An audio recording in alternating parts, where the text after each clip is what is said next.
ir iš vis mano laivai kristi, matau tu pirmą kartą pas mane, tai jie būna, aš būnu labai daug nuotaikos, turiu energijos, ne taip kaip šiandien daug šneku apie meilę savo, apie ten kokius santykius, kokią diskusiją užverdam, apie asmenybės, apie nuomonės, apie skonio reikalus, apie muziką, apie ten nežinau, belę ką pagrindė apie mane, nes negaliu už kitus apie kitus šnekėti, mano patirtį kokią, ar ten kaip alko mečiau, ar rūkimo, ar vaistus, ar ten, diskusijų ieškau, žinai, aš ne ta, kad ten išsimurdytų veidą vos nešūdę ir dėl to, kad gauti vieną papildomą korgį, tipo, ne, aš jau geriau Maksimos kasą įsiu dirbti, ne. Aš dar važinėju, tai tu, gerai, aš tau parašysiu, kai baigsiu laivą, bet tu man parašy, kai grįši. Meilė tau yra gerai, o kaip dėl meilės kitiem, tai jeigu yra žmogus, kuris man atrodo, kad norėčiau, jog būtų šalia, kad jis yra vertas, kad jis mane gerbia ir taip toliau, tai aš mylėsiu tą kitą žmogų, tikrai ne kitus, aišku, artimuosius, tai taip, myli, žinai. Bet jeigu randominiai žmonės, man jas mylėtų, ką man čia tipo visus eit ir mylėti iš eilės? Ne, taip nesidaro. Žmogus savo turi būti pirmoji vietoj. Jei neturi vaikų, žinoma, savo turi būti pirmoji vietoj, kad iš vis kažką pasiektų ir tą meilę surastų.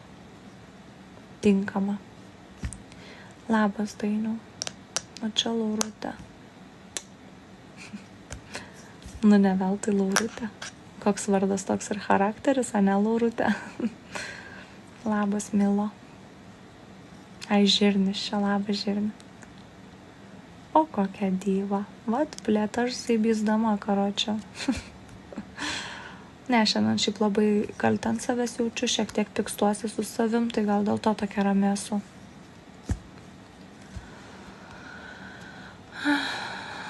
Žirni, kaip tu? Faisalai, aš follow pasilgau jau tokios nuomonės iš tavo pusės. Aš visada Laurutės tokią nuomonę. Būna dienų, kad save kaltinu, nes aš turiu drąsos pripažinti, kad elgiuos blogai ir neteisinti save, žinai. Būna netyčia tų pasiteisinimų, pati gal nepajaučiu, bet aš sakau, kaip yra, aš nežadu pūstėt miglos siekį, žinai. Jeigu aš galvoju, kad aš savo esu numeris 1, tai aš taip ir sakau. Ir viskas, man čia apsimetinėt kažkokią altruistę, žinai. Labas, Vidai. Kas tavo plaukam? Nusidažiau, bet nusidažiau ryškiai, makagonu, šiek tiek daugiau violeto, bet čia kažkokia nusiplovus. Tipo perkreipia labai vaizdą kamerą. Ir oda netokį, ir lūpos netokios spalvos, ir plaukai netokios spalvos. Čia viskas, ką jūs matot, yra kažkokia šūdų krūva. Labas, Renatai. Labas, Vidai. Muši save, kaip pyksta ant savęs, ne? Aš suprantu, čia baltas meškinas ir pilkos sienos, bet aš dar nedruha, tai kad save daužyčiau, tipo. Faktas, ne. Kai aš pykstu ant savęs, aš ginu save. Nes, pavyzdžiui, taip ir gimsta meilė savo, tai jeigu tu, tarkim, mylėsi kažkokią tai moterę, ne, ir jinai kažką, padarys šiek tiek ne taip, jeigu ją tikrai mylėsi, nesakysi, jo, iš tikro, tu daunėsi, žinai, ne, tu jėguosi, sakysi, visi klystam, viskas bus gerai, ne, ir taip toliau iš meilės jai, tai tą patį reikia ir su savim daryti. Kai norisi pykti ant savęs, reikia ieškoti pliusų tame, ką tu padarei ir teisinti save savo, bet taip sąžiningai, ne tiek gal teisinti, kiek guosti ir priimti tą klaidą ir tiesiog pasimokyti iš jo, žinai, o ne kurva mušti save kaip psichinę ligonę. Tai irgi, žinai.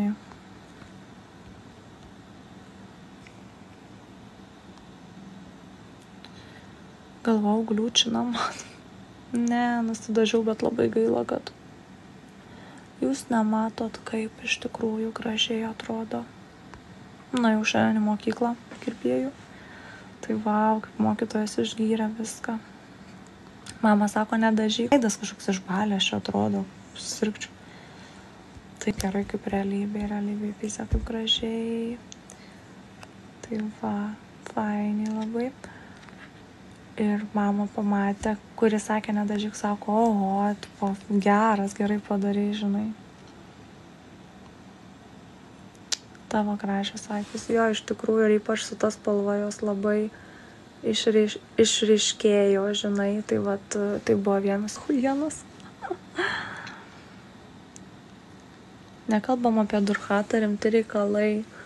Ne, žirni, tipo, tavo reikalas kitas, mes kalbam apie tai, jeigu daužai save, tipo, nei nužudyt nori, nei ką, tiesiog viena namie sėdi ir muši save, tipo, sėdi ir muši, what the fuck, ta prasme, čia nahui. Tai žinai, čia ne tas reikalas, nesu asmeninku. Laurutė rašo. Žinau, kažkaip pamačiau, užsinorėjau vėl į raudonumą tvardausi. Dabar, Laurutė, aš ant savo galvos visokių atspalvių pribandysiu, tai jau ne tik ant blondų galėsiu, žinai. Kai buvau blondė, aš tonus, dabar kai su raudona, jau šitą makagoną užsidėjau, kitą užsidėsiu cherry redą, kai biškai čia violetinumas praeis.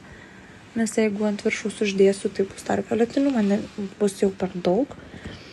Ir visokių išbandysiu ir priemonių, ir dažų, ir kaukių, ir ten, o Jėzau, visko. Raudom plaukiam. Patapinam, tad viskas tau yra. Keistai atrodai. Jo, per kamerą ir aš sau nepatinku, tai vakar paskambinau Deivai. Žiūriu į kamerą, what the fuck, pažiūriu veidrodį, graži, vėl į kamerą atsisuku, Ir taip nervuojausi, žinai, kad kažkaip kamera mano šitos spalvos nemyli. Bet šviesiai ruda, o ant kamerų tamsiai žalia atrodė laivuose visą. Labas, karalienė, ir taip nosis kreiva ir dar negražus, blėt. Ai, negražu, ką? Man yra tas, kad tu mane užkabinai ir įdomu, kodėl taip slidės įpratis toks, ar šį kartą nepaėtų. Čia tėti nehujelink ant žirnio. Čia vapšė be heito laivas, ta prasme, man nereikia čia jūsų negatyvų, aš čia atėjau pailsėt, o ne jūsų šūdų taupyklės. Man čia nereikia to, žinok. Negundik baig. Tu apskritai senai pas mane jau buvai, tau reiktų vizitą su manim pasiderinti dėl dažymo. Ačiū tau labai, Gabytė. Man, thank you for follow. Pavargau toj studijoje, paskutinės jėgas atidaviau. Jau po mokyklos buvau be jėgų. Bet karočią hebra, žinot, ką dariau studijoje? Aš repavau. Buvo taip keista klausyti įrašą, tipo, vapšė ne aš. Buvo keista, tai perrašysiu, daugiau savęs įdėsiu. Bet jau kitą dieną. Ačiū.